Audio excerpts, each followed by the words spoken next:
যদি কোনো মানুষ ইয়াউমে আশুরা অর্থাৎ মুহররমের 9-10 তারিখে রোজা রাখে, আল্লাহ তাআলা তার পিছনের যে গুনাহ রয়েছে এক বছরের, আল্লাহ সুবহানাহু ওয়া তাআলা ক্ষমা করবেন।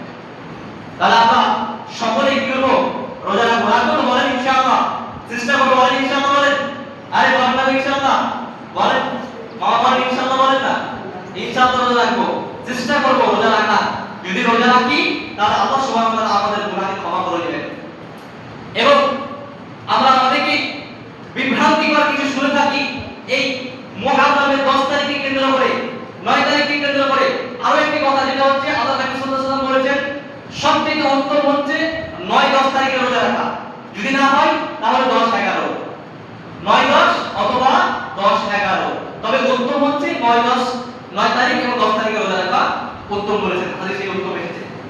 তো আমরা জানবো এই যে মুহররমকে কেন্দ্র করে মানুষের মধ্যে যে বিভ্রান্তিকর কিছু ছড়িয়ে পড়েছে, মানুষের মধ্যে যে হালুয়াড়ি ছড়িয়ে পড়েছে, মজমস্তিকতা ছড়িয়ে পড়েছে, এই সম্পর্কে কিছু কথা আমরা জানি বা আমরা দেখেছি যে আমাদের যারা শিয়া রয়েছে, শিয়াপন্থীরা রয়েছে, তারা মনে করে যে ইমাম হুসাইন রাদিয়াল্লাহু তাআলা আনহুর কারণে এই ইয়াউমে আশুরা তারা আনন্দ জারি করে, তারা শোক পালন করে, করে আর তারওয়াজ মারে, ছোরা মারে, অনেক কিছু মেরে তারা শোক পালন করে। আজও তো এই ইয়াউমে আশুরার সাথে কোনো সম্পর্ক নেই। এই যে শোক পালন করে ইমাম হুসাইন রাদিয়াল্লাহু তাআলা আনহু, আমাদের পুরো বিস্তারিত ঘটনা বলবো কিভাবে কি হয়েছে। তার আগে আমরা জানবো যে ইয়াউমে আশুরার দিন আমরা কেন পালন করি। হযরত মুসা আলাইহিস সালাম নাম শুনেছেন? আল্লাহর একজন প্রিয় নবী ছিলেন মুসা আলাইহিস সালাম। ফিরাউনের কবরে তিনি বলেছিলেন, ফিরাউনকে দাওয়াত দিতে গিয়ে ফিরাউন তাকে ধাওয়া করে, তিনি ছুটে পালিয়ে যান। পালিয়ে গিয়ে তিনি এক নদীর সামনে, সাগরের সামনে তিনি পড়েন।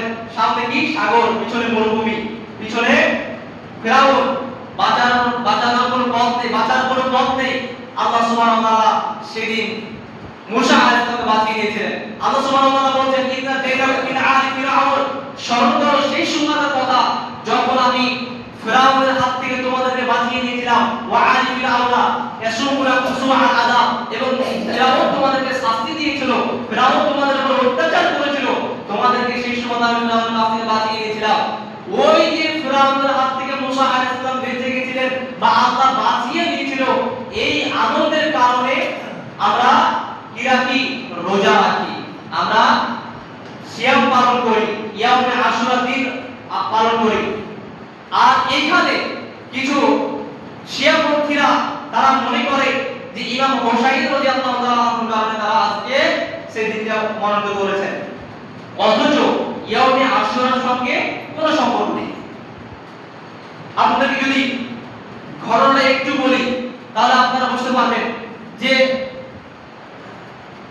আপনারা প্রেক্ষাপট স্মরণ করেন। সেই সময়তে রাজা যারা নিয়োজিত হতেন, খলিফা যারা নিয়োজিত হতেন, প্রথমত মানুষ যে রাজা